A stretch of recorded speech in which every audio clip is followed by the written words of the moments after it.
Market किस तरीके से आपकी साइकोलॉजी को चेंज करता है ट्रेड को बनाने से पहले।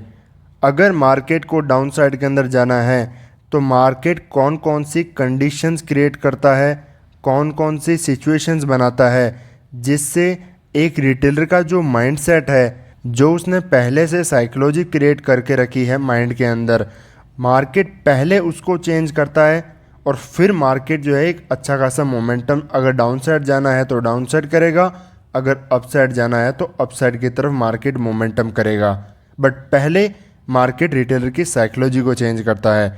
तो आज किस तरीके से मार्केट ने इंट्राडे के अंदर ओपनिंग होते ही साइकोलॉजी को चेंज किया और उस साइकोलॉजी को समझते हुए कहाँ पर हमने परफेक्ट तरीके से मार्केट के अंदर टॉप पर एंट्री प्लान की। स्टॉप लॉस हमारा बहुत ही ज़्यादा छोटा था क्योंकि ये जब कैंडल बनी तब इसी कैंडल के आसपास हमने एंट्री की थी।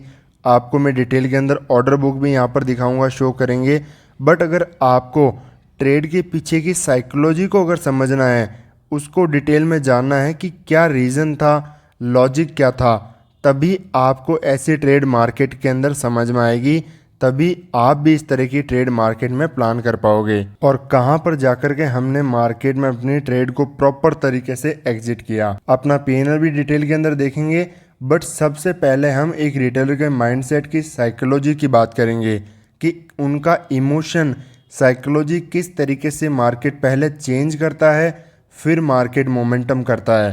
क्योंकि अगर वो आपको समझ में आ गई वो पॉइंट्स, तभी आप मार्केट के अंदर टॉप पर जिस तरीके से मैं सेल करता हूँ, बॉटम पर कैसे बाई करता हूँ, वो सब चीज़ें आप तभी समझ पाओगे जब एक रिटेलर की साइकोलॉजी को, बिग प्लेयर का माइंडसेट को आप समझ पाओगे कि कैसे वो काम करता है। तो मार्केट आज के दिन ओपन हुआ यहाँ पर फ्लैट। अब आप खुद से एक चीज़ पूछो कि जब मार्केट यहाँ पर ओपन हुआ था उससे पहले आपका एग्जैक्ट प्लान क्या था, किसी और का नहीं, खुद का आप प्लान देखो कि आपका क्या प्लान था।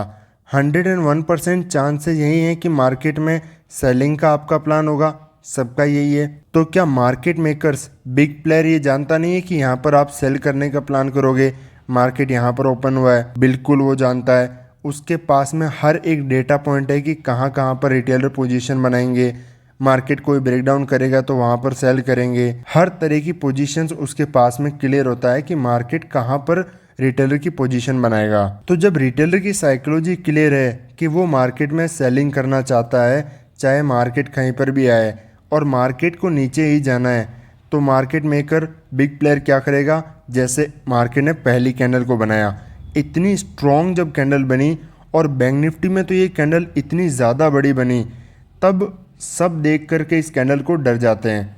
आप खुद को नोटिस करो, दूसरों को कभी इस चीज़ पर फोकस मत करो अगर आपको इम्प्रूव करना है तो। जब ये कैंडल बनी, आपका प्लान था सेलिंग का, बट मार्केट में जब ये कैंडल बनी तब क्या एग्जैक्ट इसी पॉइंट पर आप अगेन सेलिंग करना चाहते थे मार्केट के अंदर कि नहीं, मैं कोई अपॉर्चुनिटी देख करके सेलिंग का ही प्लान करूँगा? नहीं। यहाँ पर इस कैंडल का क्या काम होता है कि पहले वो आपको इतना डरा देगी, और दूसरी चीज़, जो मार्केट में इतनी सेलिंग आई प्रीवियस दिन के अंदर, यहाँ पर मार्केट के अंदर ब्रेकडाउन होने के बाद में कोई पुट बाय करके गए हैं पहले, ये कोई मार्केट में बीटीएसटी प्लान करके गए, या फिर एसटीबीटी कह दो कि यहाँ पर आज के दिन, कल के दिन यहाँ पर सेल करके गए होंगे, तो मार्केट में अगर उनके फेवर में ओपन होता है तो एक अच्छे खासे प्रॉफिट के अंदर वो एग्जिट करेंगे। बट ऐसा हुआ नहीं। जिन्होंने पुट बाय किया है, कल यहाँ पर सेल करके गए हैं, तो उनको भी मार्केट ने प्रॉफिट देने के बजाय मात्र 1 मिनट से भी कम टाइम में तुरंत इतना बड़ा उनका स्टॉप लॉस हिट करवा दिया। पहला कि जो वीक प्लेयर हैं ऐसे ट्रेंड के अंदर, उनको एग्जिट करवा दिया।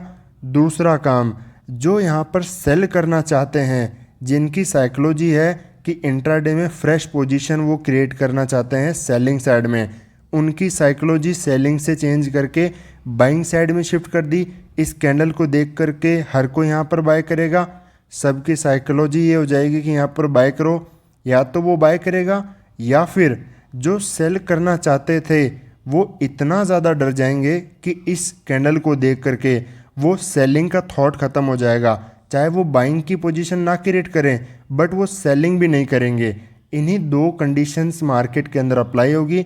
और जैसे ही मार्केट ने, देखो, अगर इतनी बड़ी कैंडल बनी है, यहाँ से लेकर के आप कैंडल को देखोगे तो कम से कम 150 पॉइंट के आसपास की कैंडल है। अगर इतनी बड़ी कैंडल बनी है और बैंक निफ्टी के अंदर तो 350 प्लस पॉइंट कैंडल बनी, इतनी बड़ी अगर कोई कैंडल बन रही है और मार्केट ऐसा दिखाना चाहता है कि मार्केट बहुत स्ट्रॉन्ग है, यहाँ से बहुत रिवर्सल होगा फास्ट, तो उसकी अगली कैंडल क्या फॉलो थ्रू नहीं मिलेगा उसको? बिल्कुल मिलना चाहिए।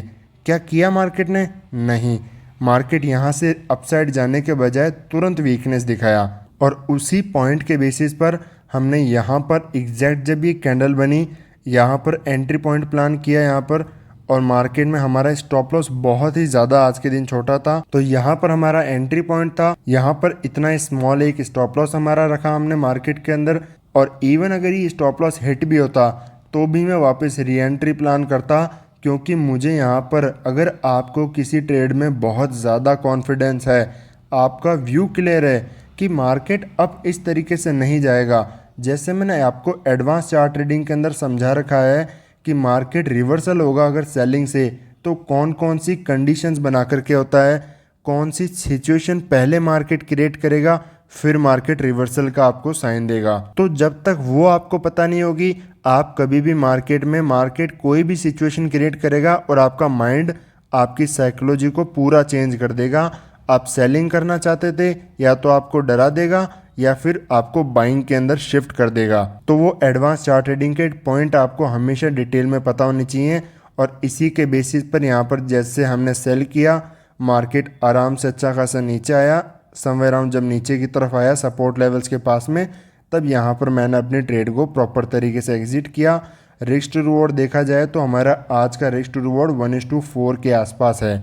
अब एक बार हम अपनी ट्रेड को पीएनएल में जाकर के देखते हैं। तो ये हमारी आज की पोजीशन है, एक बार मैं इसको आपको रिफ्रेश करके दिखा देता हूँ। 5,875 रुपये के आसपास समवेयर अराउंड कुछ हमें यहाँ पर प्रॉफिट हुआ है। क्वांटिटी कितनी यूज़ हुई है, एक बार इसको रिफ्रेश करते हैं, ऑर्डर बुक पर चलते हैं।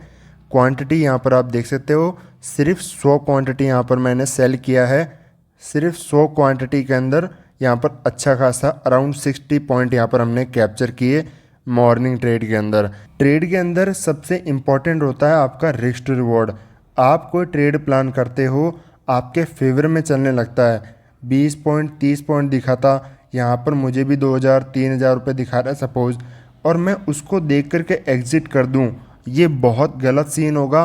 क्योंकि जब लॉसेस के डेज आएंगे, आप वहाँ पर तो लॉस पूरा लोगे, अपना स्टॉप लॉस पूरा वहाँ पर हिट करोगे, बट जब बात आती है प्रॉफिट की, जब बात आती है कि आपको पूरा टारगेट लेना है, वहाँ पर आप अपने टारगेट के बजाय मिड में ही कहीं पर एग्जिट कर दोगे, तब आप कभी भी पैसा मार्केट में कंटिन्यूसली नहीं कमा पाओगे।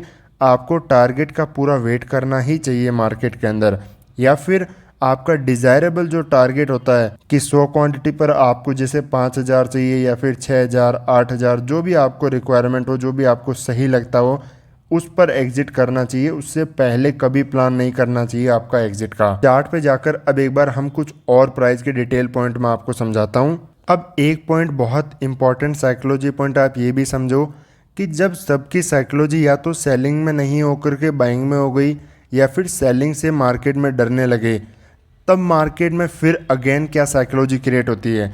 जब इन लेवल्स का मार्केट ब्रेकडाउन करता है, हर कोई वापस अगेन उनकी साइकोलॉजी सेलिंग साइड में हो जाती है कि मार्केट नहीं, ये सिर्फ एक ट्रैप था, और मार्केट नेगेटिव में जाने लगता है। कब कंफर्म होता है रिटेल ट्रेडर को? जब पूरा मोमेंटम आ जाता है उसके बाद में, तब मार्केट क्या करता है, ब्रेकडाउन तो करता है, उनको एंट्रीज भी दे रहता है, बट यहाँ पर बिल्कुल भी उनको प्रॉफिट नहीं होता। मार्केट यहाँ पर वापस धीरे धीरे पुल बैक आते हुए एक डीप पुल बैक उनको देगा, और उनके सारे स्टॉप लॉस खाएगा। जो यहाँ पर इस चार्ट को देख करके सेल करना चाहते हैं, उनके भी स्टॉप लॉस खाते हुए फिर मार्केट यहाँ पर एक पूरा साइडवेज मोमेंटम करने लग जाएगा। तो हर पल मार्केट का अगला पल डिसाइड करता है। यहाँ पर क्या साइकोलॉजी है ये आपको समझना ज़रूरी है। जब इन लेवल्स को ब्रेक करेगा, तब क्या साइकोलॉजी मार्केट क्रिएट करेगा, उनको आपको समझना ज़रूरी है। अगर आप मार्केट की साइकोलॉजी को नहीं समझ पाओगे, कहाँ पर market retail trader position create करते हैं, कहाँ पर एसएल हंटिंग होती है, किस तरीके से होती है, तब आप कंसिस्टेंटली मार्केट के अंदर जो है कंटिन्यू मार्केट में सस्टेन नहीं कर सकते।